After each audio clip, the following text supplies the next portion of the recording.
Bueno, bien, voy a analizar este capítulo del libro de Cook, el capítulo 7, si no me equivoco, sí, capítulo 7, de control postural. Yo lo voy a analizar desde acá, ¿sí? Ustedes van a ver que está bastante marcado el libro, porque bueno, es lo que hice mientras lo leía, ¿sí? Bien, control postural, la capacidad para controlar la posición de nuestro cuerpo en el espacio. Es fundamental para todo lo que hacemos. O sea, si no tenemos control postural, de mínima no vamos a poder movernos, diríamos, ¿no? O sea, por eso, o sea, movernos en el espacio, a ver, lo que hacemos en la vida diaria, común. Bien, yo voy a ir de a poco, sí, capítulo 7, como vimos, ahí muestra los objetivos, y bueno, hay una introducción que se lo voy a leer, que dice que el control postural es decisivo para la independencia de tareas funcionales, como pasar de bipedestación a sedestación y viceversa, y para la marcha. Los clínicos comprenden que las alteraciones en el control postural representan un problema frecuente en pacientes geriátricos y en aquellos con alteraciones neurológicas, y las consecuencias de la alteración del equilibrio son importantes. Entonces, el control postural alterado contribuye no solo a la pérdida de independencia funcional, sino también a una reducción de la participación de las actividades de la vida diaria, un aumento en el riesgo de caída e incluso un incremento en el riesgo de mortalidad y morbilidad. O sea, el control postural ahora nos va a permitir, puede ser por varios factores, como dijimos, o porque la persona es adulto mayor, geriátrico, ¿sí? O por cuestiones neurológicas, o puede ser también por trastornos, no por trastorno, perdón, por alteración vestibulares, por ejemplo, ¿ok? Y bueno, y esto ahora nos van a, si uno mantiene un buen control, va a tener una buena vida funcional, independiente más allá de eso, y va a evitar estos riesgos de caída, que como dicen, que es como sabemos, en adulto mayor el riesgo de caída o por ejemplo fractura de cadera puede llegar a ser mortal. O en su mayoría el porcentaje, el fin de un, por ejemplo, una fractura de cadera en adultos mayores llega a ser la muerte, ¿sí? La estrategia del profesional clínico para valorar y tratar las alteraciones del control postural va a depender tanto del conocimiento que tiene ahora el profesional, pero de las habilidades también, ¿ok? No solo es conocimiento, sino habilidad. Por ahora, de lectura fácil, la investigación y la práctica clínica tienen una profunda correlación. Como se muestra en la figura 7.1, la investigación relacionada con las bases neurales del control postural normal y alterado ayuda al clínico a identificar los posibles factores que contribuyen al equilibrio del paciente. Miren, en otras palabras, yo lo puse acá escrito, en este texto explica cómo ahora la investigación científica y la práctica clínica, o sea, la investigación, por un lado, y la práctica que hacen los profesionales diariamente, ¿sí? Estos se retroalimentan mutuamente en el campo del control motor y postural. Es decir, lo que se descubre en los laboratorios ayuda ahora a los profesionales para tratar mejor a sus pacientes. Y lo que los clínicos observan en su vida diaria tratando pacientes genera nuevas preguntas ahora que los investigadores pueden investigar o pueden explorar. Es eso lo que quiere decir el párrafo. Bien, como está en el dibujo, investigación, retroalimentación con práctica clínica. Muy bien. Este capítulo se va a enfocar en la investigación que explica la base neural para el control postural normal. Comienza con algunas definiciones para términos de uso común. Después se va describiendo un modelo de sistema para el control postural normal que comprende las contribuciones motoras, sensoriales y cognitivas en la tarea de equilibrio. Además se analiza cómo los aspectos del entorno restringe la organización de los procesos importantes del control postural. Bien, vamos a empezar con definición postural y también vamos a ir viendo algunas clasificaciones, ¿sí? El control postural, como está en verde, dice, implica controlar la posición del cuerpo en el espacio para dos propósitos: estabilidad, orientación. O sea, el control postural es que el cuerpo está habilitado, ¿sí? Voy a dibujar,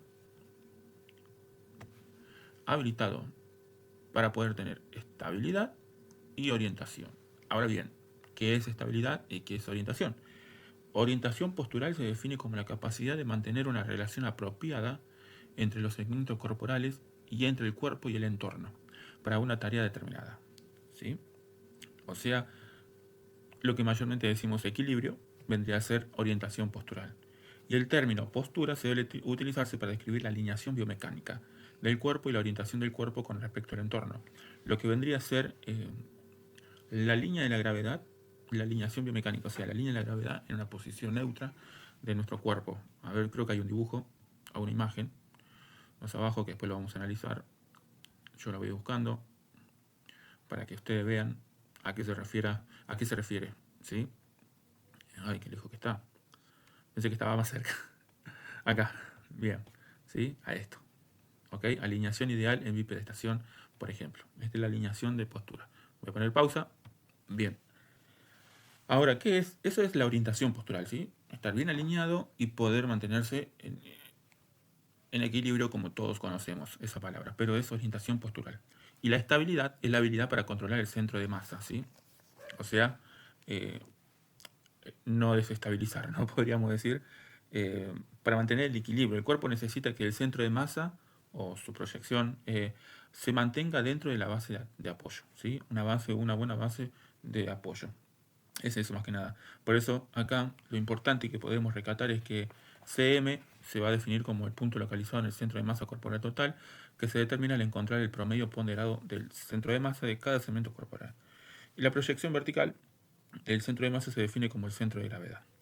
¿Okay? La BA se define como el área del cuerpo que está en contacto con la superficie de apoyo. Bien, aquí en violeta subrayé esta pregunta. Dice, ¿qué evidencia se tiene que el centro de masa es la variable clave en el control del sistema nervioso durante el control postural? ¿Sí?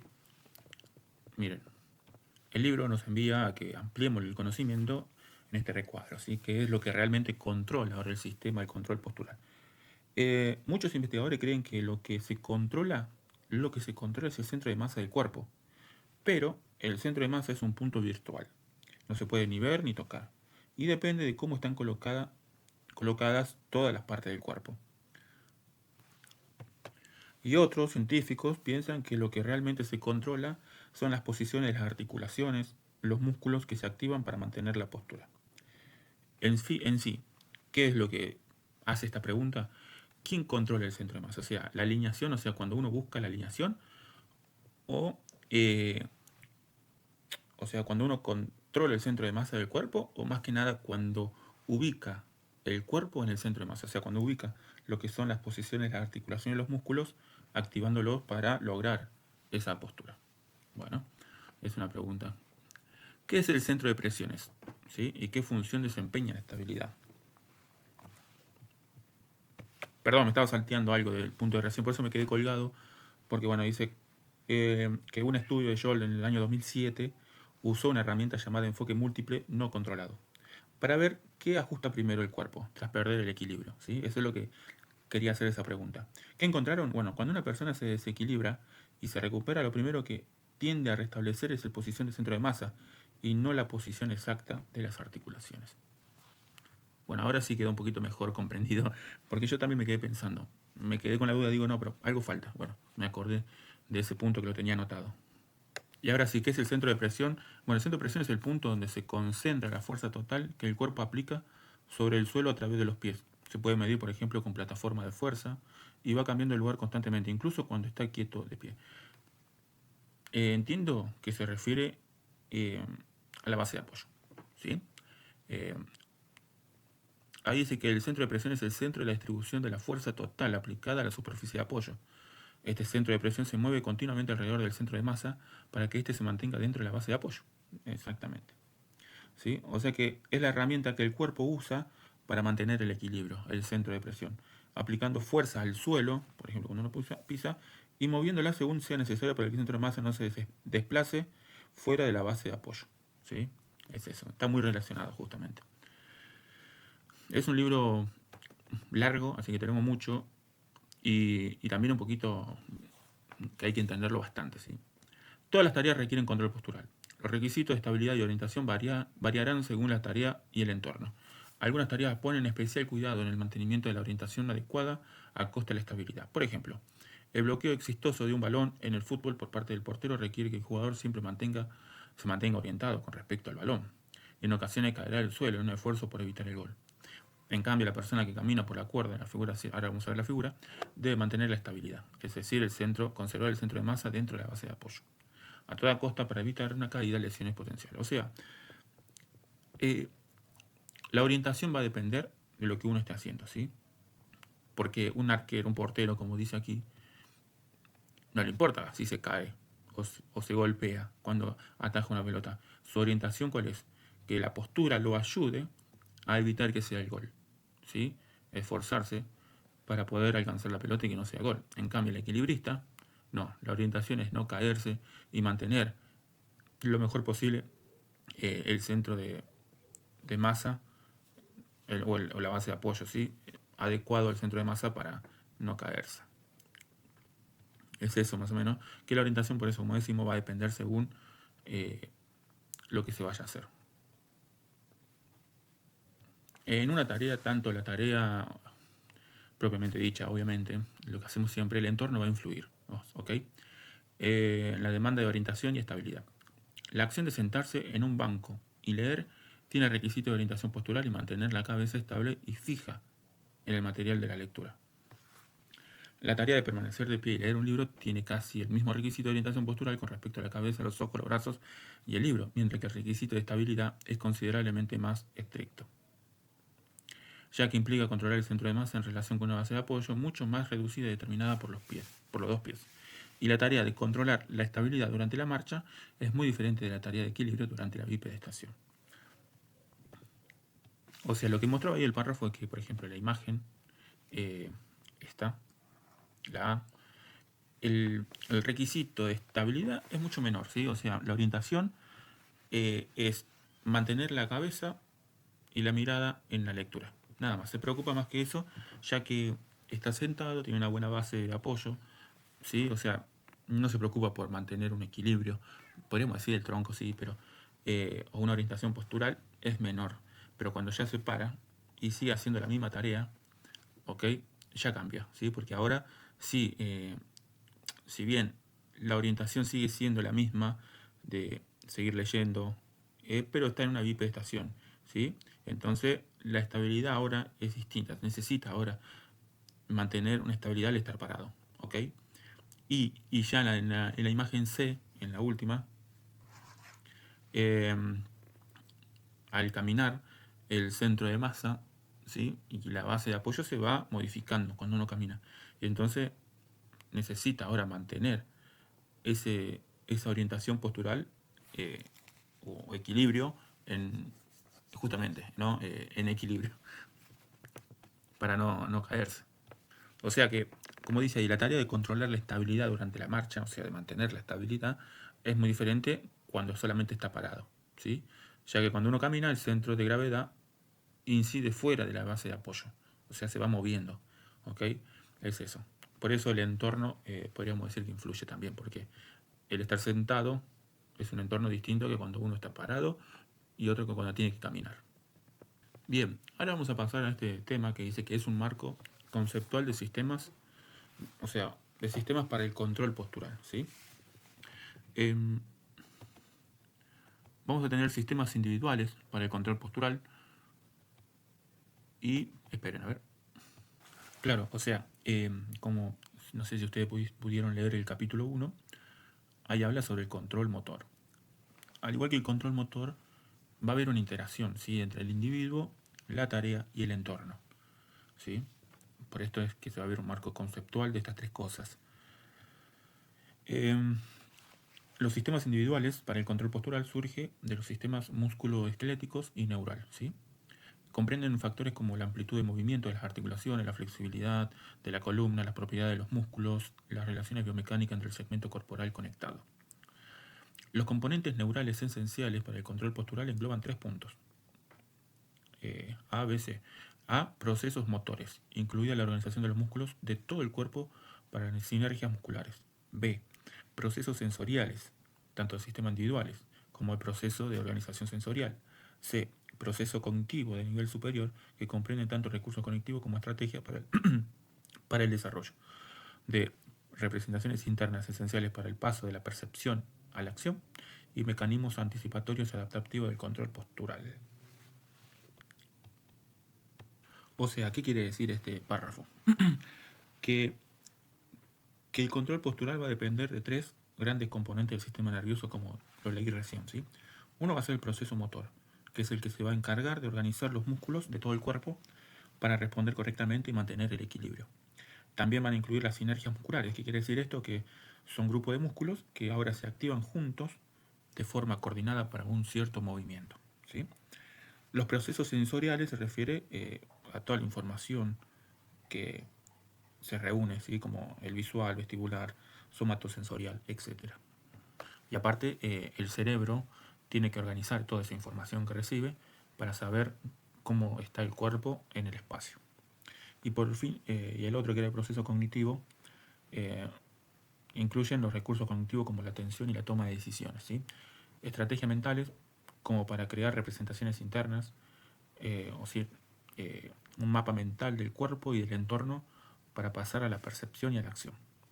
O sea, los procesos cognitivos, ahora uno, toda esa información que recibe la va a percibir, la va a procesar, ¿sí? Y va a hacer una acción. Un mecanismo también significa usar mecanismos anticipatorios, prever lo que va a pasar, y adaptativo, ajustarse a lo que ocurre para mantener la postura, ¿sí? Si yo sé que voy a subir un escalón, yo anticipatoriamente, no voluntariamente, sino nuestro sistema nervioso, ya anticipatoriamente activa los músculos de la pierna que va a apoyar para que la que va a levantarse, eh, cuando levantemos la otra pierna, mejor dicho, no perdamos ese equilibrio. Por eso, como dice aquí esta parte del libro, es muy importante comprender que el término cognitivo, tal como se utiliza en este texto, no significa necesariamente un control consciente, ¿ok? Es algo inconsciente el hecho de algo anticipatorio, más que nada eso. Y bueno, ya lo dije, el control adaptativo lo que significaba, ¿no? Adaptarse a ese cambio, a ese entorno, ¿no? Que uno se encuentra en ese momento. En otras palabras, antes de pasar al siguiente punto, lo que es individual va a estar influyendo nuestro control motor, podríamos decir, o sea, todo lo que es nuestro sistema musculoesquelético, eh, cómo estos músculos ahora coordinan para poder hacer un movimiento. También van a estar influyendo todo lo sensitivo, ¿sí? Y cómo ahora procesamos o percibimos todas esas sensaciones para poder hacer una acción. Bien, restricciones de tareas. La vida cotidiana justamente se caracteriza por el desempeño de una amplia gama de tareas y actividades funcionales que requieren tres tipos de control de equilibrio. Equilibrio estable, reactivo y proactivo, y esto es lo que vamos a ver un poco. Sí, reactivo y proactivo, ¿sí? O sea que todas las actividades van a depender de tres tipos de control del individuo, de equilibrio. Equilibrio estable, reactivo y proactivo. Ahí está. Ahora sí, ¿sí? Y eso es lo que vamos a ver durante casi todo el libro acerca de el equilibrio estable, el reactivo y el proactivo. El estable se define como la capacidad de controlar el centro de masa en la relación con la base de apoyo en condiciones previsibles no cambiantes. La sedestación y la bipedestación estática, así como la marcha a una velocidad constante, son ejemplos de tareas que requieren este tipo de control de equilibrio, ¿sí? O sea, ese es el estable, ¿sí? Donde no hay modificación en nuestro control postural, podríamos decir, ¿no? Con relación a la base de apoyo. Puede ser uno esté sentado o esté parado, ¿sí? O también dice la marcha a una velocidad constante, o sea, cuando uno camina a un ritmo constante, donde el equilibrio va a estar estable, por así decirlo, según lo que dice aquí. Después, el reactivo es la capacidad de recuperar una posición. O sea, si te tropezaste, poder rápidamente buscar esa posición estable, ¿sí? Del centro de masa en relación a la base de apoyo. Es eso, ese es el reactivo, reaccionar a algo. Y el equilibrio proactivo anticipatorio es lo que yo les comenté recién, es cómo nuestro sistema nervioso ahora busca anticiparse a un movimiento que vayamos a hacer, ¿sí? Por ejemplo, cuando uno va a agarrar un objeto pesado como una bolsa, uno mismo ya activa músculos para poder mantenerse estable a tal peso que va a levantar y así no caerse. Bien, casi todas las tareas funcionales requieren los tres aspectos de control postural en un momento u otro. O sea, los tres son utilizados siempre. Alcanzar a un objeto pesado en la bipedestación requiere equilibrio en estado estable, para mantener la posición estable antes de tratar de alcanzar el objeto. El control anticipatorio del equilibrio para evitar la pérdida de la estabilidad durante el intento de alcance y elevación. Control del equilibrio reactivo en caso de que el objeto sea más pesado de lo esperado y que al levantarlo pueda producir pérdida de equilibrio. Finalmente, de nuevo, equilibrio en estado estable después de haberse concluido la tarea. Bien, eso era respecto a restricciones de tarea, ¿sí? Ahora vamos a ver restricciones del entorno. Las condiciones del entorno repercuten en cómo se organizan los sistemas sensoriales, motor y cognitivo, ¿sí? Para controlar el equilibrio. Los cambios en la superficie de apoyos afectan la organización de los músculos y la fuerza necesaria para el equilibrio. Las diferencias en las condiciones visuales y de la superficie afectan la forma en que la información sensorial se utiliza para el control equilibrio. En otras palabras, o sea, el equilibrio va a depender de cómo esté el entorno, por ejemplo, en la base de apoyo, ¿sí? No es lo mismo pisar en un lugar, superficie llano, donde haya objeto o algo que permita ahora que perdamos este, el control, ¿sí? Pero bueno, es eso más que nada. Se va a ir analizando igual todo esto. Y ahora sí pasamos a los sistemas motores en el control postural, ¿sí? Vamos a ver el equilibrio en estado estable.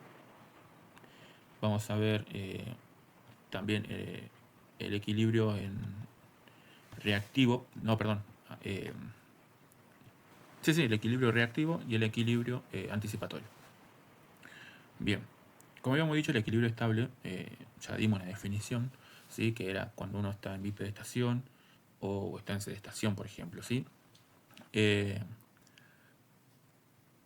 Pero, como dice el libro, el control del equilibrio en estado estable es en realidad bastante dinámico, porque por más que uno esté en bipedestación y no se mueva, el cuerpo, ¿sí? o nosotros siempre intentamos balancearnos, podríamos decir, de una manera casi que no se percibe, pero está como en constante equilibrio, ¿sí? Constante ajuste el cuerpo, ¿sí? Por eso dice que, si bien dice que es estable, pero es dinámico, ¿sí? Son diversos los factores que contribuyen a que una persona pueda mantener el equilibrio en estado estable, ¿sí? La alineación del cuerpo puede minimizar el efecto de las fuerzas gravitacionales, las cuales tienden a sacar al sujeto del centro, o sea, del centro de masa. El otro es el tono muscular, evita que el cuerpo se colapse en respuesta a la atracción de la gravedad. O sea, la alineación y el tono muscular. Tres factores principales contribuyen al tono muscular basal en bipedestación. La rigidez intrínseca de los propios músculos, el tono muscular basal, que está presente por lo general en todos los músculos gracias a las contribuciones neurales, y el tono postural, es decir, la activación de los músculos antigravitatorios durante la bipedestación inmóvil. O sea, vamos a ver eso, la alineación, el tono muscular y el control postural, ¿sí? La alineación es una postura perfectamente alineada como la que se muestra ahora en la figura 7A y B. Esta, ¿sí? Acá vemos que la alineación ideal va a pasar, como vemos, por cerca de la oreja, anterior al hombro más o menos. Miren, acá dice, va a ir por la apófisis mastoide, ¿sí? Como vimos cerca de la oreja, justo por delante de las articulaciones del hombro, estaba bien. Va a ir por la articulación de la cadera, justo por detrás, justo por delante del centro de la articulación de la rodilla y justo por delante de la articulación del tobillo, ¿sí? Así que miren, va a ir por apófisis mastoide, adelante de los hombros, articulación de la cadera más adelante, adelante de la rodilla y adelante del tobillo. Esa sería la alineación ideal de una postura, ¿sí? Bien, volvemos. Es muy poco, después el libro dice que es muy poco habitual que niños y adultos sanos mantengan su postura perfectamente vertical y alineada también en sedestación, ¿sí? Es normal que siempre uno tenga tendencia hacia una postura sifótica, ¿sí? No obstante, la alineación ideal en bipedestación o sedestación permite al cuerpo mantenerse en equilibrio con el menor gasto posible de energía interna. O sea que cuando uno mantiene una buena postura en sedestación o en bipedestación, va a gastar menos energía porque la fuerza gravitatoria y ahora la activación de músculos va a ser menor, ¿sí? Pero cuando uno mantiene una mala postura, obviamente, la fuerza gravitatoria va a aumentar y los músculos van a tener que luchar contra esa fuerza y va a ser mayor el gasto energético. Después nos pide que analicemos, pero esto yo no lo voy a hacer. Si ustedes lo quieren hacer, háganlo. Que antes de continuar, analizar contenido de qué es un MG, qué es la cinemática y la cinética, ¿sí? Que bueno, eso lo pueden leer ustedes para ahorrar tiempo del video, ¿sí?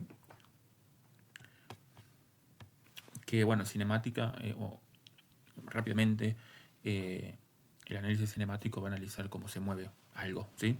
Y la cinética es qué hace que esas cosas, qué fuerzas actúan para que ese movimiento ocurra. A breve lectura.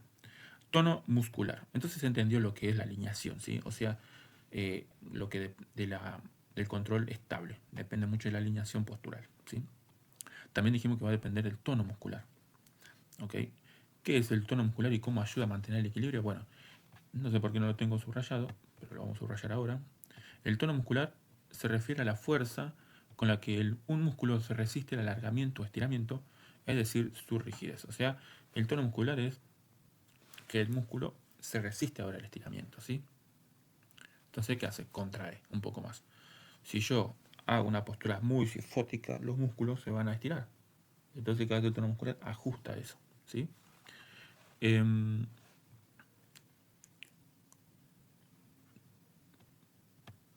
Bueno, después los párrafos siguen hablando sobre que este tono muscular, obviamente, es el que mantiene estos músculos, podríamos decir, en equilibrio, que se resisten a un alargamiento. Y esto es a base también del famoso reflejo miotático, ¿sí? Si no lo saben, vean sobre uso muscular y esas cosas que explica el reflejo miotático. Pero, si bien es la base, el reflejo miotático, es la base del tono muscular, no, como hay estudios que dicen que pueden que no incidan tanto en la postura de la persona en bipedestación, por ejemplo. ¿Sí? Puede que no sea tan así, según estos estudios que muestra aquí el libro, ¿sí? Que capaz depende de otras cosas más complejas que solamente del reflejo, según Gurfinkel. Ahí. Después léanlo, está bueno. Bien, seguimos. Tenemos el tono postural. Dice que en un individuo en bipedestación, la actividad de los músculos posturales antigravitatorios aumenta para así contrarrestar la fuerza de la gravedad. A esto se le denomina tono postural. Las aferencias sensoriales procedentes de múltiples sistemas son decisivas para el tono postural. Las lesiones de las raíces dorsales, ¿sí? Que son las sensitivas, de la médula espinal reducen el tono postural, lo que señala la importancia de las aferencias somatosensoriales en este. Bien, la activación de los impulsos, o sea que el tono postural va a depender ahora de la activación de músculos, ¿sí? Antigravitatorios. Acá no estamos hablando, por eso ahí está la diferencia con el tono muscular. Acá estamos hablando de activación de músculos en específico, ¿sí? Antigravitatorios. Por ejemplo, para mantener una bipedestación, piensen cuáles serían los músculos antigravitatorios que nos mantienen erguidos. Igual ya lo vamos a ver. Y entonces, si hay una lesión en la médula, en las raíces dorsales, esa comunicación sensorial motor no va a estar, ¿sí? Y va a costar mucho mantener el tono postural. La activación de los impulsos cutáneos de las plantas de los pies produce una reacción de colocación, lo que produce una extensión automática de pie hacia la superficie de apoyo, aumentando así el tono postural de los músculos extensores, ¿sí? Por ejemplo, lo del cuello se activan por cambios en la orientación de la cabeza y también pueden contribuir a la distribución del tono postural en el tronco y las extremidades. A esto se les ha denominado reflejo tónico del cuello. También van a influir la visión y lo vestibular, ¿sí? Porque dice que las aferencias vestibulares activadas por cambios en la orientación de la cabeza alteran la distribución del tono postural en el cuello y las extremidades, y se les ha designado como reflejo vestíbulo cólico y vestíbulo espinal. Bien, entonces vemos cómo afectan a este tono postural algunas de nuestras sensaciones, podríamos decir, ¿sí? Por consiguiente, al parecer, la actividad muscular del tronco es decisiva para mantener el equilibrio en estado estable de sedestación, por ejemplo. ¿Qué han encontrado los estudios? Bueno, ahí habla de lo que se han encontrado algunos estudios. Vamos a seguir. Así que, ¿cuáles son los músculos que se activan en bipedestación estática? Bueno, por ejemplo, figura 7b dice que el sóleo y el gastrocnemio, dado que la línea de gravedad cae ligeramente por delante de la rodilla y el tobillo, el tibial anterior, cuando el cuerpo oscila en dirección hacia atrás, y el glúteo mediano y el tensor de la fascia lata, pero no el glúteo máximo. Y el psoas, que evita la hiperextensión de la cadera, pero no los isquiotibiales y el cuádriceps. Y el erector dorsal de la columna del tronco, junto con la activación intermitente de los abdominales, puesto que la línea de gravedad cae por delante de la columna vertebral. Vayamos a la imagen. Aquí vemos, ¿sí?, los músculos que mantienen, podríamos decir, antigravitatorio. El erector de la columna, iliopsoas, ¿sí?, el glúteo mediano o el glúteo medio, el bíceps plural y el gastrocnemio, ¿sí? Y el tibial anterior también, porque es como que activa el tobillo, podríamos decir, ¿no?, para que no haga cuando se haga ese balanceo hacia adelante y hacia atrás, anterior y posterior. Los abdominales y el tensor de la fascia lata. Entonces, todos estos estudios indican que los músculos de todo el cuerpo están tónicamente activos con objeto de mantenerlo en bipedestación con balanceo muy restringido durante la postura estática. Bien, vamos a ver estrategias de movimiento, ¿sí? Porque ya vimos, acá ya vimos el control postural, el control muscular, ¿sí? El tono muscular, perdón, y habíamos visto la alineación postural. Ahí está. Ahora vamos a ver la estrategia de movimiento. En la postura estática, realmente estática, ya lo dije un poquito, dice cómo el balanceo postural y los movimientos utilizados para controlarlo varían dependiendo de la base de apoyo. Para dar respuesta a esta pregunta hay que realizar la actividad de laboratorio 7.1, que más que nada acá pide que hagamos algunos objetivos, un procedimiento, ¿sí? Y después hace preguntas. O qué es lo que pasó cuando se hizo, por ejemplo, ponerse de pie con los pies en una distancia de separación de los hombros durante 1 minuto. Observar la alineación de su compañero y el grado de balanceo del cuerpo. Observar a la persona que está en bipedestación cómo se va balanceando durante 1 minuto, ¿sí? Si es muy notorio o no. Después tratar de inclinarse un poco hacia adelante y atrás. Luego lo más que pueda sin dar un paso, ¿sí? Ahora inclínese hacia adelante o atrás lo suficiente para dar un paso. No sé, me gustaría mostrarle cómo es, pero imagínense que ustedes están parados y inclínense para adelante como que se van a caer, y cuando sienta que se van a caer, dan un paso, ¿sí? Primero sin llegar a dar ese paso, y después sí darle el paso, dice el punto 2. O se inclinan para atrás y también cuando ya sientan que se van a caer, vuelven a la postura normal. Y después da de vuelta para atrás y dar hasta que sienta que se van a caer de verdad, y ahí dan un paso hacia atrás, ¿sí? Después pide que se paren sobre los dedos de sus pies y hagan lo mismo. Va a ser más difícil. Acá pide algo que no todos tienen, que son botas para esquiar.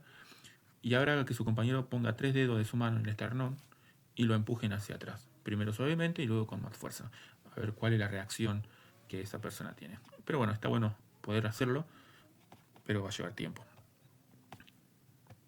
Pero supongamos que lo hicimos, dice, la bipedestación estática no lo es desde la perspectiva de los procesos de control neural, ya que son muchos los mecanismos que están activos cuando se trata de mantener el centro de masa dentro de los límites de estabilidad, ¿sí? Es lo que le decía yo, o sea, uno siempre está activando músculos, mínimo movimientos para mantener la postura. Bien, otros factores perceptivos y cognitivos, como el temor a caer y la percepción de seguridad, también afectan los límites de estabilidad, ¿sí? Dichos límites no solo definen por la biomecánica del sistema, pues existen factores perceptivos y cognitivos que también contribuyen al modelo interno que se forma en relación con los límites de estabilidad. O sea, también va a depender ese temor, ¿no? O sea, si yo tengo mucho miedo de que me voy a caer cuando me balanceo hacia adelante, seguramente rápidamente activo la pierna, o no. ¿Se entiende, no? Va a depender de eso también. Bien. Debido a que tanto la bipedestación estática como la sedestación se caracterizan por balanceo corporal, la alineación raquídea pasiva, junto con el tono muscular y la postural, no es suficiente. En realidad, incluso el mantenimiento de la bipedestación estática o la sedestación se requieren estrategias de movimiento. A ver, aunque estar parado, bipedestación, o sentado, sedestación, parece un estado quieto, en realidad el cuerpo se balancea levemente todo el tiempo, es lo que venimos diciendo, ¿no? Por eso no alcanza con solo tener una buena postura, alineación de la columna, o con que los músculos estén ligeramente tensos, el tono postural, para mantener el equilibrio. Se necesitan, como dice aquí, estrategias activas de movimiento, es decir, pequeños ajustes musculares automáticos y constantes para no caerse ni estabilizarse. A ver, lo explico. Si bien se necesita una alineación postural y el tono postural, o todo lo que venimos hablando, el cuerpo necesita estrategias de movimientos activos para ahora ajustar esos músculos automáticos y constantes para no caerse. Por ejemplo, cuando estás parado sin moverte, tu cuerpo hace microajuste constante con los tobillos, rodillas y cadera para mantener el equilibrio. Por ejemplo, si alguien te empuja levemente o si tu peso se va un poco hacia adelante, tus tobillos reaccionan automáticamente para corregirlo. Es eso. Acá vemos 2 ejemplos, ¿sí? A ver si me era para esto. Sí. Eh, dice, por ejemplo, como se muestra en la figura 7.9a, los reducidos límites de estabilidad de la bailarina de ballet hacen que ésta necesite niveles mínimos de balanceo, así como controlar el movimiento de cadera. En cambio, la persona que usa esquí ha extendido su base de apoyo, pues tiene límites de estabilidad mucho mayores, y por lo tanto puede inclinarse mucho más y aún sin mantener el equilibrio, la estabilidad, perdón. ¿Sí? O sea, una persona que, por más que su punto de apoyo son los dedos de los pies, pero el balanceo va a ver, para que se entienda, el balanceo va a ser mínimo, por más que esté haciendo como un equilibrio, pero va a ser mínimo, ¿sí? En cambio, la de esquí, al tener que inclinar mucho el cuerpo, porque la bailarina tiene el cuerpo recto, en cambio, el que está haciendo esquí eh, mueve el cuerpo constantemente hacia el costado para doblar, etc. Entonces la base de apoyo tiene que ser mayor para no perder ese control de postural, ¿sí? Por eso hace estrategias de movimiento. Aquí el dibujo dice, los límites de estabilidad varían como una función de la tarea. Los límites de estabilidad de una bailarina que está en puntillas son muy pequeños. Los límites de estabilidad son mucho más considerables en la persona que usa esquís. Bien. Hay estudios posteriores que durante la bipedestación estática el cuerpo se comporta más como un péndulo con múltiples segmentos, pierna y tronco, en el cual coexisten dos estrategias de control. Estrategia de tobillo y estrategia de cadera. Estrategia de tobillo, voy a ver si encuentro un video. Bien, no encontré un video bien que explique esto, pero mira, acá hay una imagen en el mismo libro donde la persona, si se inclina hacia adelante, ¿sí? El que va a actuar es el tobillo. Aquí. ¿Sí? Y esto va a hacer que ahora estos músculos del tobillo, etcétera, estabilicen de nuevo la postura normal, podríamos decir, alineada. Y la estrategia de cadera es esta, ¿sí? Miren cómo la persona, al perder el equilibrio, con la cadera esfuerza para poder mantener el equilibrio, la postura, y endereza de nuevo, ¿sí? Hacia adelante. Por ahora eso, ya vamos a ver las demás. El libro muestra ahí que, bueno, que el control postural al estar sentado es más complejo de lo que se pensaba, ¿no? Hay mucha variabilidad normal en cómo las personas se alinean al sentarse. Una persona encorvada, no siempre es un signo de disfunción en personas sanas, ¿sí? Pero esa misma postura en personas con daño neurológico se considera signo de débil control postural. O sea, capaz yo estoy en una flexión sifótica, sentado, no tengo ningún problema, pero estoy sentado así, en una posición encorvada. Dicen, bueno, normal, típico, no pasa nada. Ahora, una persona que tiene problemas neurológicos y está en esa postura, dicen que eso está mal, ¿sí? Es como que tienen distintos criterios, podríamos decir, ¿no? Sí, cuando es porque tiene debilidad muscular, no sé, o no está activando bien. Pero si una persona normal también lo hace. ¿Se entiende, no, lo que digo? Por eso dice, cuando esta misma postura sifótica se observa en personas con difusión neurológica, suele interpretarse como un síntoma de control postural en sedestación deficiente. Pero si la misma persona que está bien hace lo mismo. Entonces, bueno, es eso lo que dice el libro. Existe evidencia científica que consta que aunque el tronco puede ser controlado como un solo segmento, el control también ocurre en zonas segmentarias. Bien, o sea, el control del tronco es segmentario, que se activan distintos puntos, distintos músculos, dependiendo de qué parte del tronco necesita estabilización, ¿sí? No se activa todo al igual al mismo tiempo, ¿sí? O sea, a ver, ¿qué se necesita? Bueno, se activa esa parte del tronco. Depende del tipo y lugar de apoyo externo. Si apoyas el tronco en diferentes zonas, por ejemplo, zona en la parte lumbar o torácica, el cuerpo responde activando distintos músculos. Se propusieron 4 zonas de control segmentario: cérvico-dorsal alta, cuello y parte superior de la espalda, zona media del tórax, tóraco-lumbar y pelvis. O sea, dependiendo de cómo uno se sienta, va a activar los músculos. No es que porque uno se siente, dice, se activan siempre. Es como que ya uno da por sentado que tal músculo se activa. No, si uno se activa con la espalda, con lo que es más parte de la cervical, se van a activar otros músculos. Ahora, si uno apoya lo que es lumbar en el respaldar de la silla, se van a activar. Ahora, si uno se sienta sobre la punta de la silla, se van a activar otros músculos. Es eso lo que muestra este punto, ¿sí? Que no es algo tan simple. Bien. ¿Cuáles son las aplicaciones clínicas? Vamos a ver ahora, de esta investigación del equilibrio estable. ¿Cómo podría valorarse el equilibrio en estado estable en un contexto clínico? ¿Cuáles son las tareas que debe pedirle a un paciente para poder valorar el equilibrio en estado estable? Las pruebas clínicas y medidas que analizan la capacidad de un paciente para lograr la sedestación y la bipedestación de manera independiente es la escala de equilibrio, ¿sí? Que está en este libro también, que examina el equilibrio en estado estable. Asimismo, ¿qué conductas deberían observarse cuando el paciente está en sedestación o bipedestación estática? Bueno, debido a que el equilibrio en estado estable incluye orientación, sería importante observar la alineación de los segmentos corporales, incluso de diferentes segmentos del tronco, entre sí con respecto a la gravedad y la superficie. Esto comprende examinar la alineación antero-posterior y latero-lateral. La capacidad de los pacientes para mantener el centro de masa dentro del base de apoyo. También es importante observar cuánto se mueve el centro de masa en relación de la base de apoyo en el balanceo postural. El capítulo 10 se ofrece más información sobre las pruebas de equilibrio en estado estable. Bien. Bueno, es largo este libro. Equilibrio reactivo. Ahora ya vimos el equilibrio estable. Ahora vamos a ver el equilibrio reactivo. Bien, ¿qué estrategias motoras se utilizan para responder a las posibles interferencias del equilibrio? Para responder a esta pregunta hay que completar la actividad del laboratorio 7.2. Más o menos este estudio dice que se va a medir el balanceo máximo en dirección hacia adelante y atrás en un periodo de 20 segundos de postura estática en 4 condiciones. La primera condición va a ser el mínimo balanceo, que todas las fuentes sensoriales van a estar disponibles. En la condición 2, el balanceo mayor que en la condición 1, porque va a faltar la visión, pero aún hay somatosensorial y vestibular.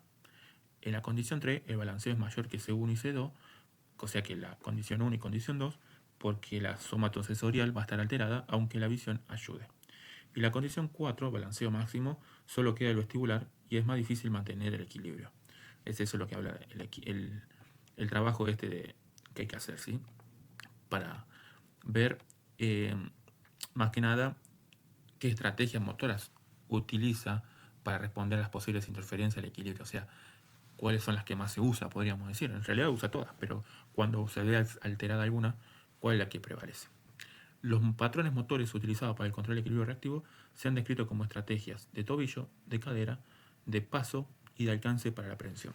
¿Sí? Recién vimos que para el estable era solamente estrategia de tobillo y cadera, pero para el reactivo es para se agregan 2 más, es de paso y alcance para la presión. ¿Qué quiere decir esto? Vengamos para acá. Aquí tenemos el mismo dibujo de recién, pero ahora se agrega este, que si pierde el equilibrio da un paso hacia adelante, o este, que se agarra de algo, ¿sí? Para no perder la postura, la orientación. Por eso, hay estrategias de apoyo fijos, como vimos, y cambio de apoyo. Estrategias de apoyo fijos son los de tobillo y cadera. ¿Sí? Tobillos se usan en perturbaciones pequeñas, moviendo el cuerpo como un bloque alrededor de los tobillos. Ya es lo mismo. Y la de cadera se usa en perturbaciones un poquito más grandes, ahora moviendo la cadera rápidamente para contrarrestar la pérdida del equilibrio. Yo sé que ustedes nunca se dan cuenta, pero mayormente a veces lo hacemos sin querer esto.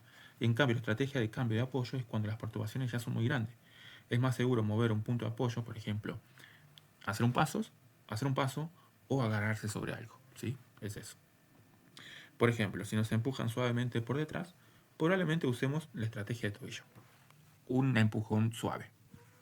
Ahora, si nos empujan un poquito más fuerte, y utilizamos tobillo y cadera para mantener. Ahora, si el empujón es un poco mucho más fuerte, ahí sí, o nos agarramos de algo o apoyamos el pie, otra pierna.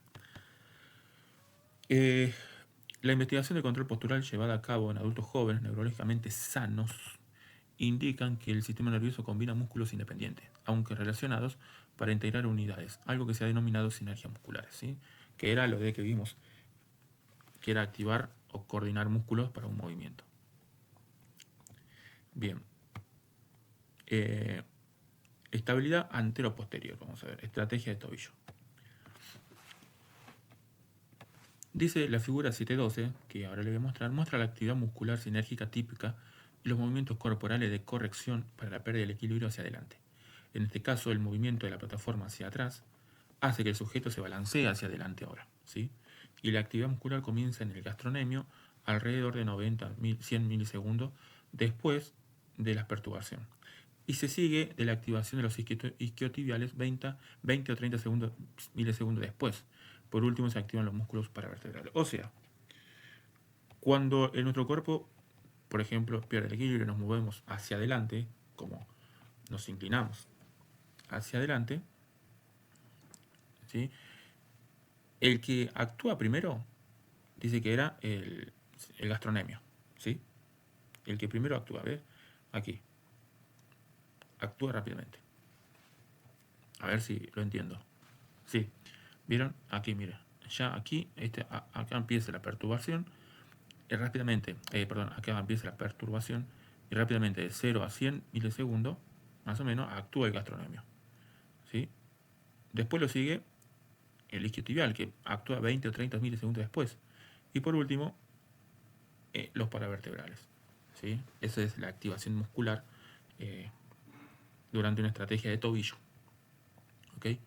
En cambio, para atrás, lo primero que va a actuar, aquí dice que la actividad muscular sinérgica y los movimientos de a ver, esperen, Claro, primero va a actuar aquí el tibial anterior, después el cuádriceps y después recién los músculos abdominales, ¿sí?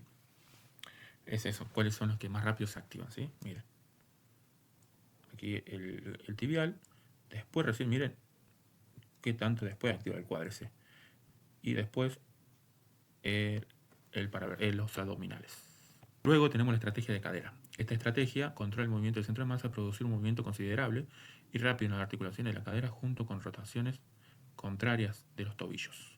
En una estrategia de cadera, entonces, los que más rápido actúan son los abdominales, ¿sí? Después le siguen los cuádriceps.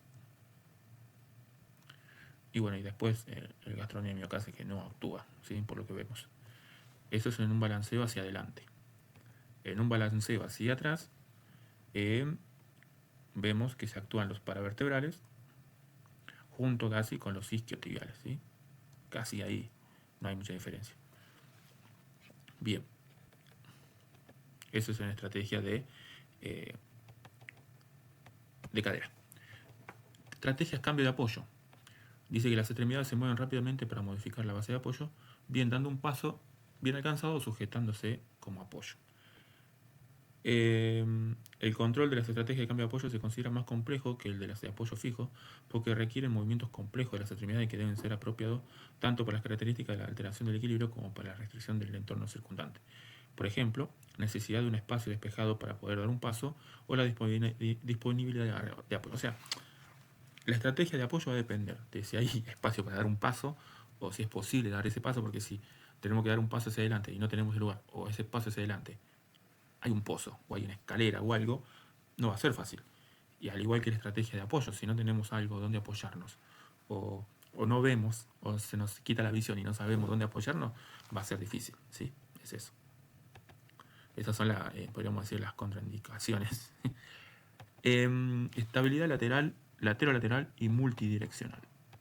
Bien, vamos a ver un poquito esto. Dice que estudios más recientes han revelado que las direcciones latero-lateral y otras, multidireccional, requieren otras estrategias para la recuperación de estabilidad, porque la alineación de los segmentos corporales y los músculos precisa la activación de fuerzas en diferentes articulaciones y en direcciones diferentes para recuperar ahora la estabilidad.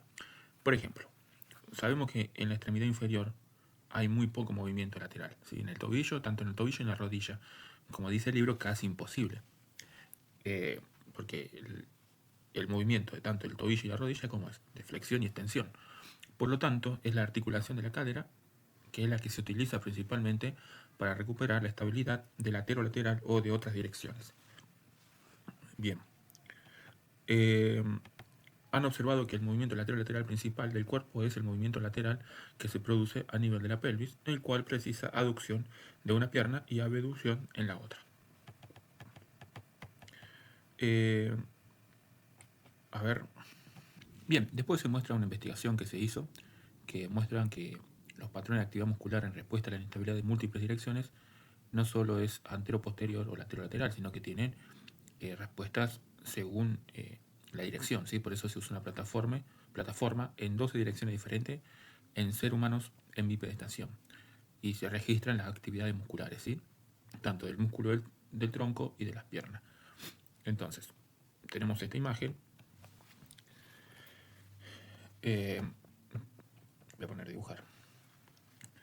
Acá tenemos 12 direcciones, ¿sí? Que este es el anterior y esto es posterior, ¿sí? Esto es lateral.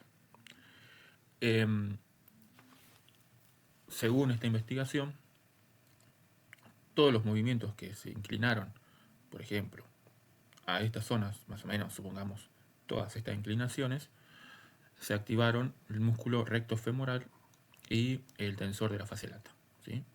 Eso significa. En cambio, todas las actividades que ocurrieron más o menos hacia esta dirección, ¿sí?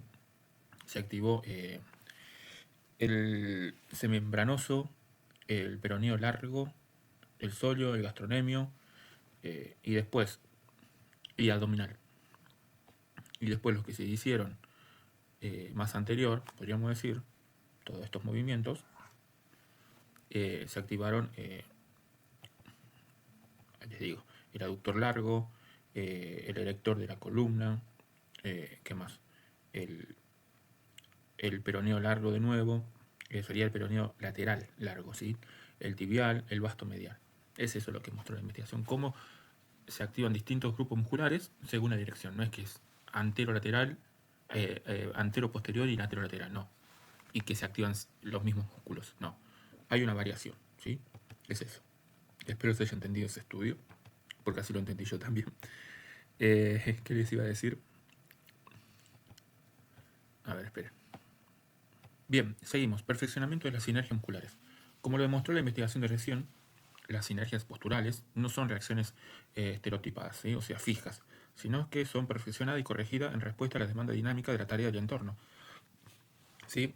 No es anterior, posterior y lateral, no.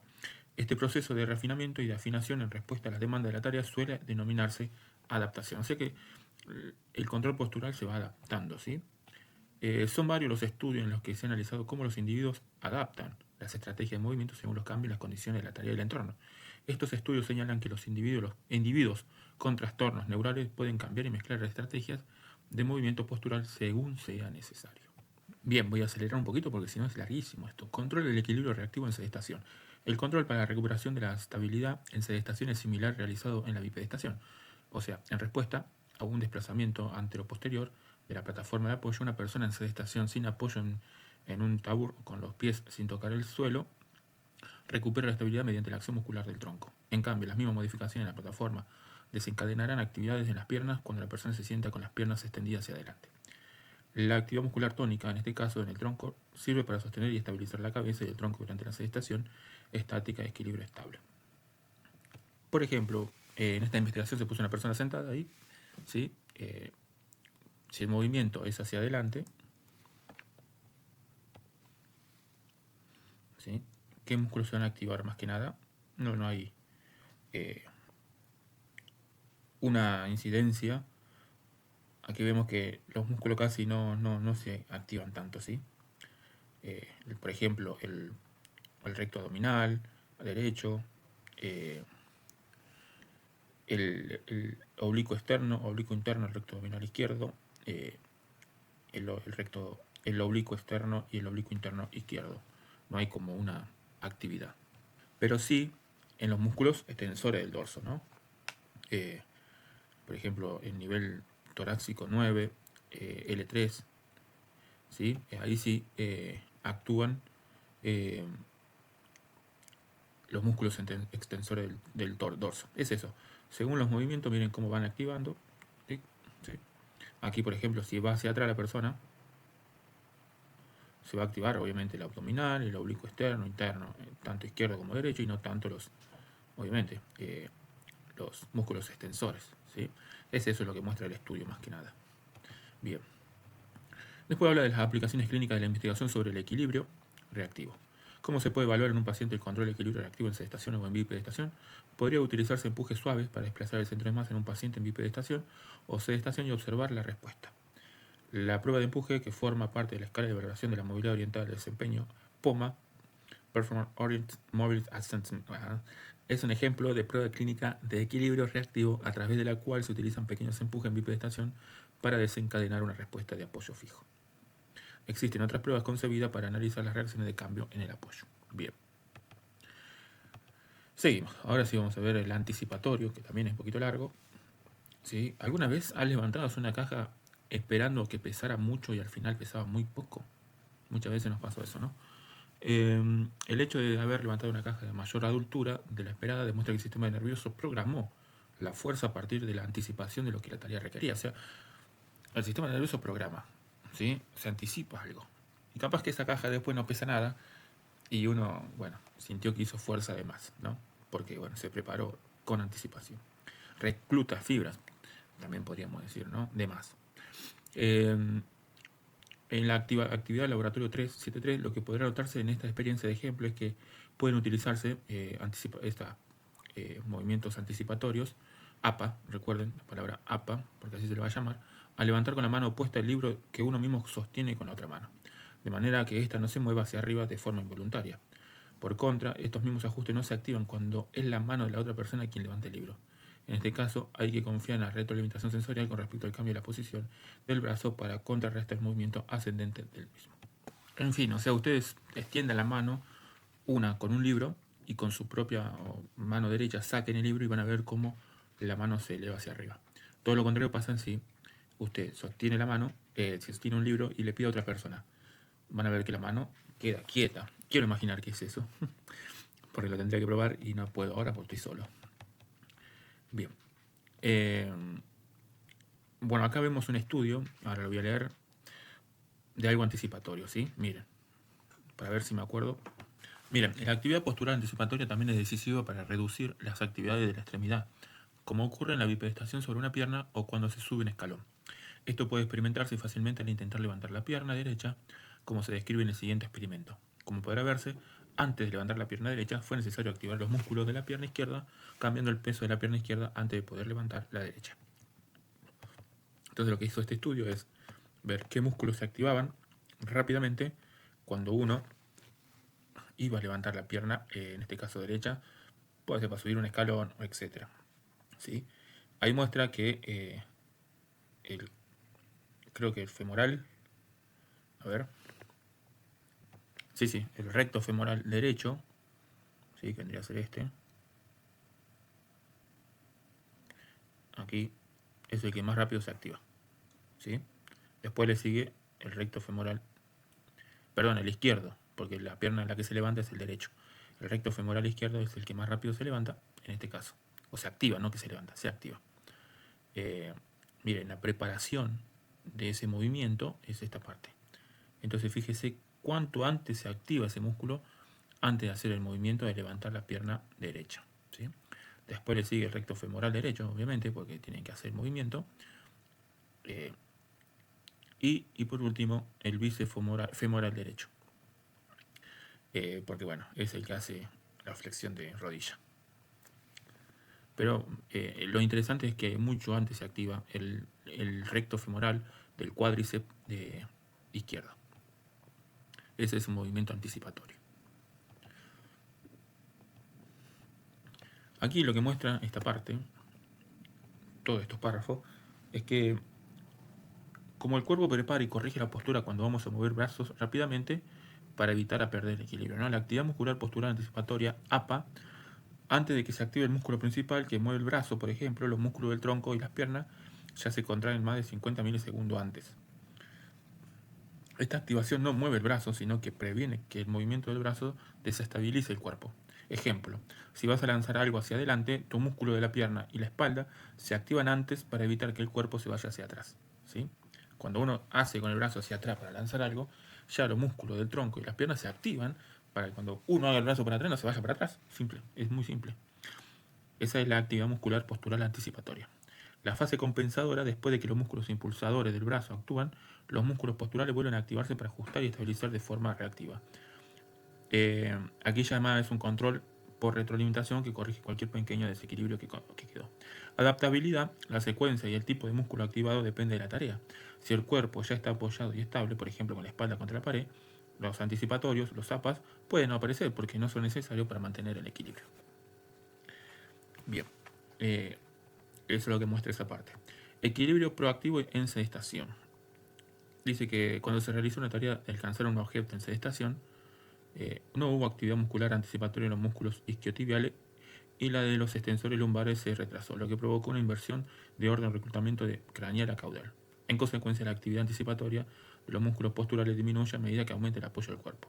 Por el contrario, esta misma actividad sí que aumenta cuando la carga de la tarea se ve incrementada durante los movimientos de ambos brazos o durante el movimiento unilateral de la carga.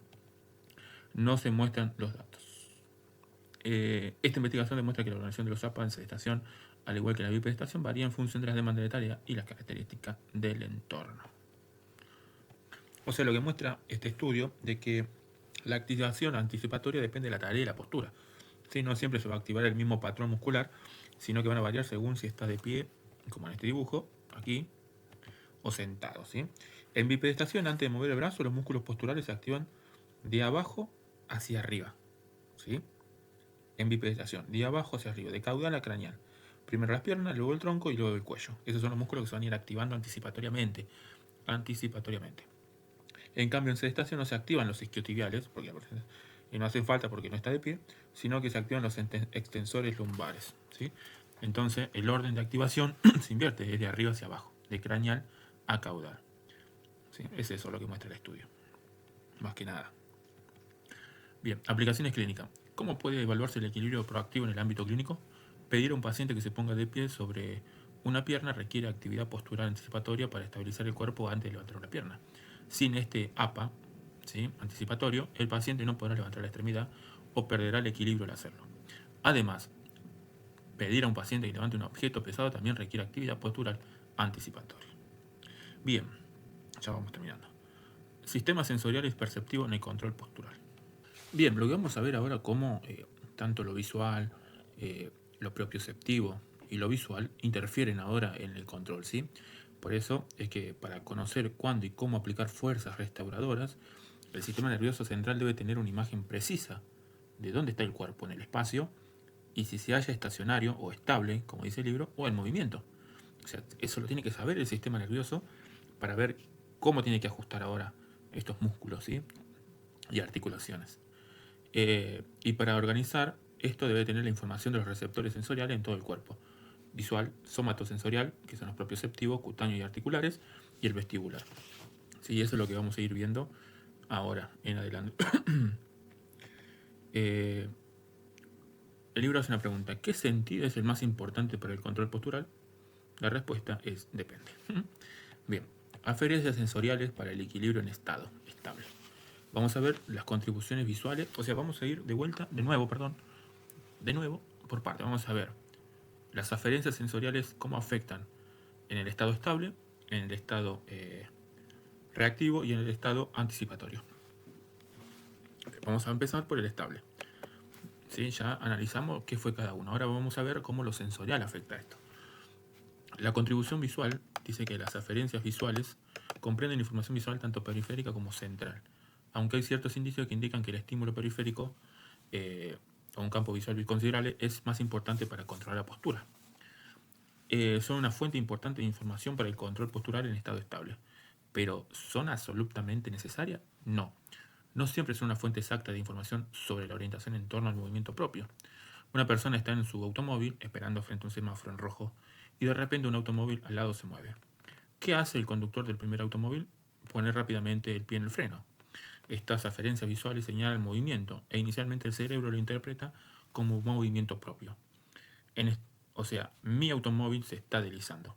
Por consiguiente, el cerebro emite señales a las motoneuronas de la pierna y el pie, de modo que éste pisa el freno para detener el movimiento que no existe, porque es el movimiento del otro auto. Entonces lo visual podríamos decir que nos engañó, o nuestro cerebro malinterpretó esa información. ¿Se entiende, no? Entonces puede pasar que la visión no es tan absolutamente necesaria, pero sí contribuye de manera activa al mismo en bipedestación. Por ejemplo, la amplitud de balanceo aumenta más con los ojos cerrados que con los ojos abiertos, eso está claro, ¿no? El consciente de balanceo del cuerpo con ojos abiertos cerrados se ha designado como consciente de Romberg y a menudo se utiliza como una medida clínica de estabilidad. Es lo que se utiliza para ver el tema del equilibrio, ¿no?, de Romberg, ¿sí?, que primero le hacen quedarse quieto con los brazos cruzados, después que cierre los ojos, etcétera, para ver si se balancea demasiado o no. Eh, Además, la investigación para examinar el balanceo en respuesta a señales de movimientos visuales transitoria también respalda la importancia de las aferencias visuales para el control postural en equilibrio estable. Bien. Bien, y ahí muestra un experimento que se usó en personas sanas que estuvieron en una habitación con suelo fijo, pero se movían las paredes y el techo, hacia adelante y hacia atrás, ¿no? Y esto hacía que la visión fuera, eh, ellos recibían una visión de como que se balanceaban hacia adelante o hacia atrás, estando fijos. Entonces, ¿qué hacían estas personas? Y daban respuestas, ¿sí? Como que se balanceaban para no perder esta estabilidad, creyendo de que se estaban desbalanceando. Entonces vemos cómo la visión afecta, ¿sí? Bien, pero no es primordial para el control. Bien. Ahora vamos a ver las somatosensoriales. El sistema nervioso central necesita la información sobre la posición y el movimiento del cuerpo con referencia a la superficie del apoyo, ¿sí? Las aferencias somatosensoriales en todo el cuerpo proporcionan información sobre la relación de los segmentos corporales entre sí. Estos receptores brindan información sobre la posición y el movimiento del cuerpo con respecto a una superficie horizontal. O sea, una superficie normal, el piso, ¿no? En bipedestación sobre una superficie que se mueve, por ejemplo un barco, a una superficie no horizontal, una rampa, no es apropiado establecer una orientación vertical con referencia a la superficie, ya que estas condiciones no es una referencia estable. Las referencias somatosensoriales que informan sobre la posición del cuerpo en relación con la superficie de apoyo no son útiles. Por eso, no es lo mismo pisar sobre una base firme, estable, que estar en un barco que se va moviendo por todo lado, entonces nuestro cuerpo no está obteniendo la mejor información para mantener el control postural, ¿sí?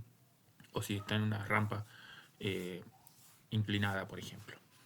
La importancia de señales somatosensoriales en el control postural en estado estable también se demuestra mediante estudios que muestran que la reducción de los impulsos aferentes de la extremidad inferior debido a la isquemia vascular provoca un aumento en el movimiento del centro de presión, durante la bipedestación estática. Bien. Sheika demostró que el tacto ligero con la punta de los dedos en una superficie estable reduce el balanceo postural en sujetos en bipedestación con una base de apoyo reducida. El balanceo fue máximo en la condición de no contacto, sobre todo con los ojos cerrados. O sea, si ustedes se ponen con los ojos cerrados y se paran y empiezan a perder el equilibrio, ¿sí? Y apoyan un dedo sobre algo, van a nuevamente encontrar esa postura, ¿sí? O sea que el tacto va a ayudar a poder mantener estable su postura. Bueno, los resultados de todos estos estudios demuestran que la información somatosensorial o propioceptiva de todas las partes del cuerpo desempeña una función importante en el mantenimiento del control postural en estado estable. ¿Sí? Solamente en estado estable. Bueno, en todo en realidad, pero bueno, en estado estable es primordial. Las contribuciones vestibulares, la información vestibular también es una fuente potente de información para el control postural en estado estable. Le proporciona al sistema nervioso información sobre la posición del movimiento de la cabeza con respecto a la gravedad y fuerza de inercia, lo cual proporciona un marco de referencia gravito inercial para el control postural. Por sí sola no pueden proporcionar al sistema nervioso un cuadro verdadero de cómo se mueve el cuerpo en el espacio. ¿Sí? Por ejemplo, si hay solo con las aferencias vestibulares, el sistema nervioso central no puede distinguir entre un gesto simple de la cabeza, movimiento de la cabeza en relación con un tronco estable, y una inclinación hacia adelante, movimiento de la cabeza, con conjunción con un tronco en movimiento.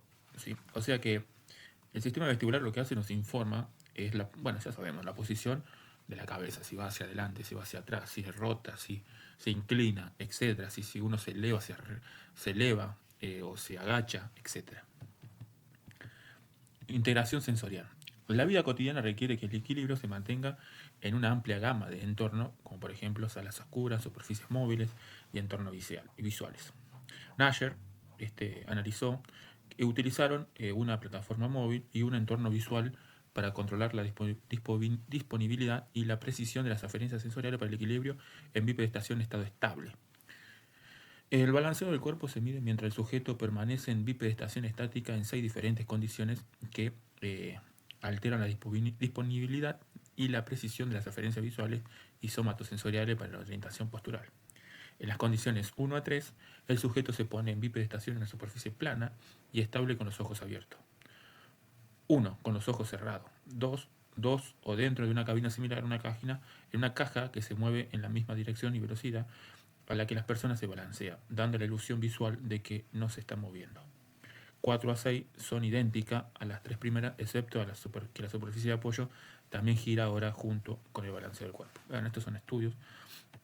El resumen. Nash mostró que el sistema nervioso central pesa y recalibra la importancia de cada sentido según la situación. Esto explica por qué, por ejemplo, podemos caminar en la oscuridad, pero nos cuesta más si el suelo también es inestable. ¿Sí? Bien. Y acá vemos este estudio, ¿no?, de Nasher. Creo que es este, a ver. Cómo la activación. Bien, acá se ve cómo una persona que está sobre una plataforma fija, sin moverse, ¿sí?, la persona tiene una información precisa, tanto vestibular, de la visión, y propioceptiva, ¿sí?, o somatosensorial, y ninguna imprecisa. Ahora, cuando la visión es estorbada, se le tapa, la información precisa va a provenir de somatosensorial y vestibular, y no va a haber impreciso. La persona va a mantener bastante, ¿sí? Ahora, cuando la visión es, podríamos decir, puede ver, pero su entorno es el que se mueve, por ejemplo, como hemos dicho, un auto del lado, y ahí sí va a ser algo imprecisa la visión. La visión nos va a dar una información imprecisa, puede ser, mientras que el vestibular y somatosensorial no va a dar una información precisa. Pero cuando la plataforma se mueve, el que nos va a dar la información va a ser el vestibular y la visión, y lo somatosensorial no. Siempre. Miren, somatosensorial y somatosensorial nunca nos va a dar una información precisa cuando es el piso el que se mueve, ¿sí? Pero cuando se tapa la visión, fíjese que tampoco nos da una información imprecisa, pero tampoco da una información precisa. Por eso la visión no es tan importante en este caso, ¿sí?, en la estable. Y bueno, y el que sí, ¿quién aparece en todo? El vestibular, ¿sí?, como precisa. Pero es eso, más o menos el estudio. Después también se analiza en adultos jóvenes, ¿sí? Otro estudio más que hace lo mismo, pero bueno, no nos vamos a detener tanto en eso. ¿Qué conclusiones puede extraerse de todos estos estudios? Bueno, esto indica que en adultos jóvenes sanos, con los 3 sentidos activos, cada uno de ellos contribuye al control postural durante el equilibrio en estado estable. En entornos en los cuales un sentido no está proporcionando información óptima o exacta o respecto a la posición del cuerpo, el sistema nervioso central puede modificar la forma en que utiliza la información sensorial para el equilibrio. A esto se le denomina reponderación sensorial. Es más o menos lo que vimos en el estudio, ¿sí?, así que no lo voy a leer. La reponderación sensorial según la tarea. La investigación indica que el sistema nervioso central también responderá la información sensorial para el control postural bajo tareas cambiantes, ¿sí? Reponderación es el proceso mediante el cual el sistema nervioso central ajusta la importancia relativa a la que le da cada fuente de información sensorial, visual, vestibular, somatosensorial para mantener el equilibrio, dependiendo de cuál sea más confiable en el momento dado. Es eso. O sea, ¿qué es lo que necesita el sistema nervioso central para mantener la postura? Lo más confiable en ese momento es lo que va a utilizar, ¿sí? Bien, ahora sí pasamos al reactivo, ¿sí? Yo no sé cómo voy a hacer con este video, 1 hora y media ya. Bueno, contribuciones visuales indican que adultos con la visión no desempeñan una función importante a la hora de compensar las perturbaciones visuales transitorias, ¿sí? No reaccionan con tanto balanceo ante esos mismos estímulos visuales ilusorios. A ver, esto indica que en personas más grandes la visión no es tan crucial para compensar perturbaciones visuales momentáneas. El sistema postural depende más de la información vestibular y somatosensorial. Pero la visión sí es clave cuando hay que usar estrategias de cambio de apoyo, recuerda, ¿no? Por ejemplo, dar un paso para no caerse o apoyarse sobre algo. Es eso, o sea que la contribución visual puede que no sea tampoco en algo reactivo ahora, sea tan importante, ¿sí? Pero puede ser importante para mirar, a ver, ¿tengo espacio para ver si puedo hacer un paso o dónde me agarro? ¿Ok? Voy a apurar. Contribuciones somatosensoriales. Es importante o es clave en el equilibrio reactivo, ¿sí? El sistema somatosensorial detecta rápidos cambios en la posición o movimiento de la superficie. Por ejemplo, el piso se mueve. Esta información llega muy rápido al sistema nervioso y permite activar respuestas musculares de 80 a 100 milisegundos, ¿sí? Comparación con la visión es mucho más lenta para este fin. las respuestas musculares ante estímulos visuales tardan alrededor de 200 milisegundos, y esto significa que para reacciones inmediatas ante perturbaciones, el cuerpo confía más en la información sensorial, somatosensorial, que en la visual. O sea, ante un imprevisto, el cuerpo va a confiar más de lo propioceptivo, lo que o el tacto, que la visión. ¿Sí? Por ejemplo, se hizo un experimento con anestesia, ¿sí? Parcial de los pies y el tobillo. O sea, no había casi sensibilidad en los tobillos y en el pie. Y al reducir esta sensibilidad somatosensorial,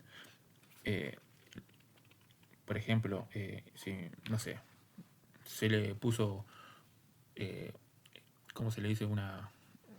Cuando se ajusta algo para que no sangre, un torniquete, bueno, algo de eso, parecido a eso, ¿no? El tiempo de reacción no cambia, pero sí cambia la estrategia postural. O sea,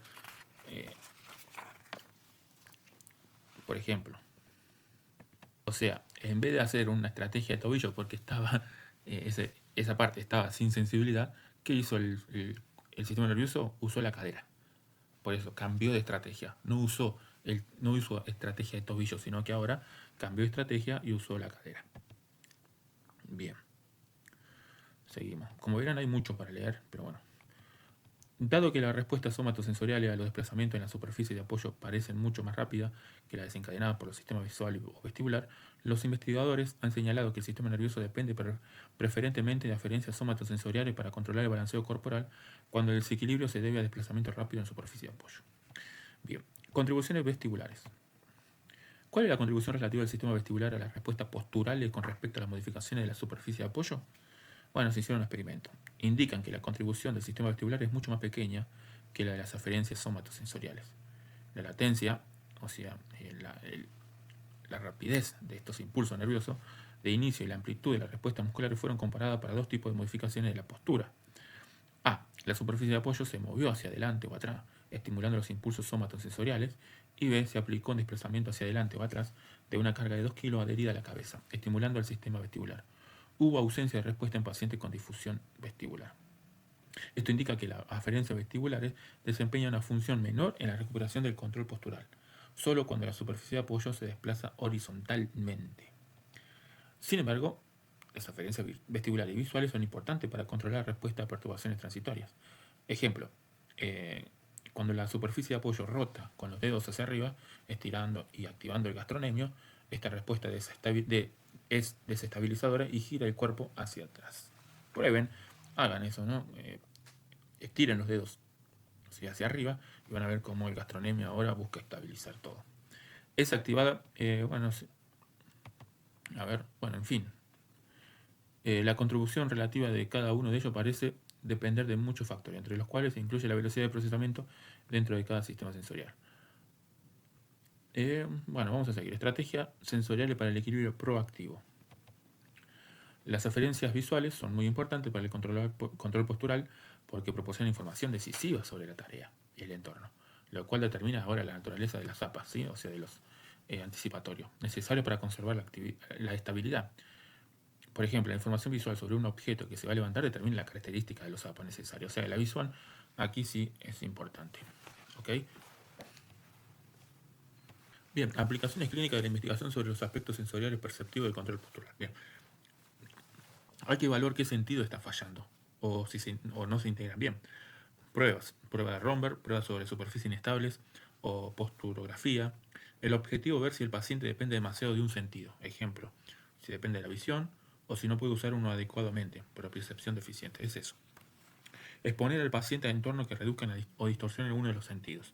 Si falta un sentido, se entrena a usar más los demás. O sea, si tiene problemas vestibulares, vamos a tratar de inhabilitar al sentido propioceptivo de la visión para que trabaje lo vestibular. ¿Sí? Reducir la visión, cerrar los ojos, usar gafas opacas mientras se mantiene el equilibrio. Reducir la propiocepción, usar superficies blandas o inestables para que el cerebro use más la visión y el sistema vestibular. Reducir vestibular, movimiento de cabeza controlado para desestabilizarlo y forzar compensación con visión y tacto. Bien. Más o menos lo hago rápido porque si no... Pero después ustedes analicen bien esta parte porque está importante. ¿Sí? Sistemas cognitivos en el control postural. Muchas tareas de la vida cotidiana implican hacer más de una tarea a la vez. Hay que mantener el equilibrio en bipedestación mientras habla por teléfono, por ejemplo. ¿Sí? Un método para analizar la demanda de atención del control postural consiste en realizar una tarea postural sola y luego simultáneamente con otra tarea. Y después medir el cambio en el desempeño cuando se realiza una sola tarea o dos a la vez. ¿Sí? O sea, por ejemplo, primero se le hace hacer una tarea postural sola. No sé, quedarse quieto, ¿sí? O hacer algún movimiento. Pero después se le hace hacer una tarea postural, pero que piense en algo, ¿sí? En otra cosa, que no tenga nada que ver con lo que está haciendo. Por ejemplo, imaginarse, como dice ahí, la tarea de Brooke es imaginarse números ubicados en el espacio, ¿sí? Y realizar una tarea. Y después se miden cómo fue cuando hizo esa tarea sola o cómo fue cuando hizo las dos tareas a la vez, ¿sí? Es más o menos eso lo que dice aquí. Bien. ¿Cuáles fueron las condiciones? Los participantes realizaban las tareas de memoria mientras estaban de pie en una situación de equilibrio difícil. Los resultados, la memoria espacial, o sea, cuando se tenían que acordar de algo que ellos mentalmente ubicaron en el espacio, números, por ejemplo, empeoró o tuvieron más errores cuando se hacía junto con la tarea de equilibrio. En cambio, la memoria verbal, o sea, palabras, no se ve afectada. ¿Cuál es la conclusión? Bueno, que mantener el equilibrio en bipedestación sí requiere atención y parece que usa en parte los mismos recursos mentales que las tareas visuales espaciales, pero no lo de la memoria verbal.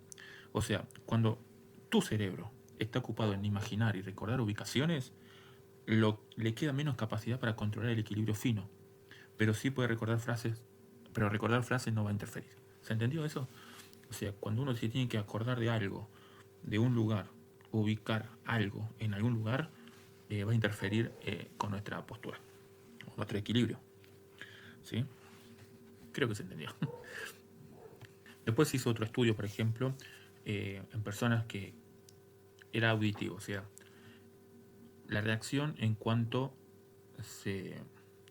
¿Cómo lo puedo decir? Dice que se le pidieron a adultos jóvenes que realizaran una tarea auditiva de tiempo de reacción en 4 condiciones: estación, bipedestación con base reducida y durante la marcha. Dice que la reacción fue mucho más rápida cuando estuvieron sentados en esa estación y un poco más lenta en bipedestación y así sucesivamente. Concluyeron que a medida que la demanda por inestabilidad aumentan de forma simultánea los recursos atencionales utilizados por el sistema de control postural. ¿Cuál es la conclusión? Cuando la tarea postural es más difícil, por ejemplo, estar parada en una base de apoyo reducida o mantener el equilibrio solo con un pie, el sistema de control postural requiere más atención. Esto se refleja en que las personas tardan más en responder a estímulos externos porque parte de su atención está dedicada a mantener el equilibrio. ¿Se entendió? O sea, si yo estoy en una situación muy difícil de controlar mi equilibrio, si alguien me habla, no le voy a prestar tanta atención porque voy a estar concentrado en mantener el equilibrio. En cambio, si estoy sentado, bien tranquilo, y me hablan, obviamente le presto atención. Bien. Después hay otros experimentos, pero vamos a seguir pasando, pues si no se nos hace largo. Acá lo que muestra esta parte es que normalmente se piensa que cuando hace dos cosas a la vez, doble tarea, el control postural empeora porque la atención se divide y no puedes concentrarte bien en mantener el equilibrio. Lo que encontraron los estudios son varios estudios, yo los tengo aquí resumido en un papel, de Stompf-Rengen en el 2000, cuando los participantes tenían que fijar la vista en un objeto visual y hacer una tarea visual, contar letras en un texto, en lugar de simplemente mirar un objetivo en blanco, balanceaban menos, mejorar el control postural. Además, fijarse en un objetivo cercano reduce más el balanceo que fijarse en algo lejano. Conclusión. El control postural es parte de un sistema integrado percepción-acción que se adapta para facilitar otras tareas. Después hubo otro estudio, el de Hucklock, en 2006, 2005 y 2007. Dice que en adultos jóvenes añadir tareas secundarias como una tarea de memoria de trabajo mientras están de pie puede reducir el balanceo y la variabilidad del equilibrio. Cuando la atención está en el control postural, que es un proceso muy automático, puede ser menos eficaz, pero si la atención se dirige a una tarea secundaria, el control postural funciona de manera más automática y eficiente. Otra explicación es que hacer una tarea secundaria puede aumentar el estado de alerta, mejorando el equilibrio. Estos efectos son más evidentes en adultos jóvenes. En adultos mayores o personas con problemas de equilibrio, solo tareas cognitivas muy simples mejoraron el equilibrio. Si la tarea secundaria es difícil, el balanceo y la variabilidad empeorarán. En resumen, no siempre hacer dos cosas a la vez empeora el equilibrio. A veces una tarea secundaria puede mejorar el control postural porque libera el control postural para que sea más automático o porque aumenta el estado de esta alerta. El efecto depende del tipo de tarea, la dificultad y la población, jóvenes o adulto mayor. Bien, ya estamos terminando. Después de tanto tiempo, casi 2 horas. Increíble lo que es este libro. Es larguísimo. En resumen, la investigación de doble tarea... Ah, no, ya lo dije. Aplicaciones clínicas de la investigación sobre aspectos cognitivos del control postural. Bueno, léanlo después ahí. Es cortito. Subsistemas neurales que controlan la orientación postural y la estabilidad. Condición de la médula. Bien, ¿cuál es la colaboración de la médula? Bueno, si bien la médula por sí sola, como vimos, genera reflejos posturales simples como el reflejo homeotático, dice aquí el libro que sin la participación del cerebro el control postural no es eficaz ni adaptativo. O sea que el cerebro y la médula trabajan juntos para un control postural óptimo. ¿Okay? No solamente con la médula podemos obtener un control postural, sino que necesita de algo supraespinal, que es el cerebro. ¿Cuáles son estas? Bueno, ahí dice cuáles son las aferencias. Bueno, tenemos el uso muscular, el órgano tendinoso de Golgi, que bueno, no lo vamos a analizar rápido acá. Contribuciones del tronco del encéfalo. Los núcleos del tronco del encéfalo han demostrado que estos centros son activos en la regulación del tono postural y las sinergias posturales automáticas. Han demostrado que las neuronas de la formación reticular, pontomedular, o sea, del puente y de la médula, en el tronco del encéfalo del gato se activan de forma intensa en respuesta a perturbaciones de la superficie de apoyo, lo que significa que los núcleos en el tronco del encéfalo contribuyen al restablecimiento del equilibrio después de una amenaza de equilibrio. Entonces, como puse aquí que el tronco del encéfalo, especialmente la formación reticular, es clave para responder a desequilibrios repentinos, o sea, actúa mucho en el reactivo, y preparar el cuerpo anticipadamente para mantener el equilibrio durante movimientos planeados antigravitatorios. ¿Sí? O sea, el APA. Contribuciones basales y cerebeloso. El cerebelo es fundamental para la adaptación de las respuestas posturales. Esto significa que el cerebelo permite que el cuerpo modifique la fuerza y la magnitud de las contracciones musculares posturales según las condiciones cambiantes del entorno o la tarea que realiza. Por ejemplo, si alguien empuja con más fuerzas, el cerebelo ajusta la respuesta muscular para mantener el equilibrio. ¿Sí? En pacientes con trastorno cerebeloso, esta capacidad de adaptación está afectada, por lo que no pueden ajustar correctamente estas posturas. Y los núcleos de la base lo que hacen es son importantes para el control de la alineación postural conocido como postural set. Esto implica la habilidad para cambiar rápidamente los patrones musculares que mantienen el equilibrio según las demandas del entorno o la tarea. Por ejemplo, cambiar la estrategia al estar sentado versus de pies o al cambiar el tipo de apoyo. Por eso en pacientes con enfermedad de Parkinson, que afecta al núcleo de la base, esta capacidad de ajustar estrategias posturales rápidamente está deteriorada, dificultando la adaptación a cambio en el entorno de la tarea. Bien, por fin, terminamos. Espero que les haya gustado, que se haya entendido. Tal vez tengan que ver 2 o 3 veces este libro o leerlo y ver este video. Larguísimo, pero valió la pena.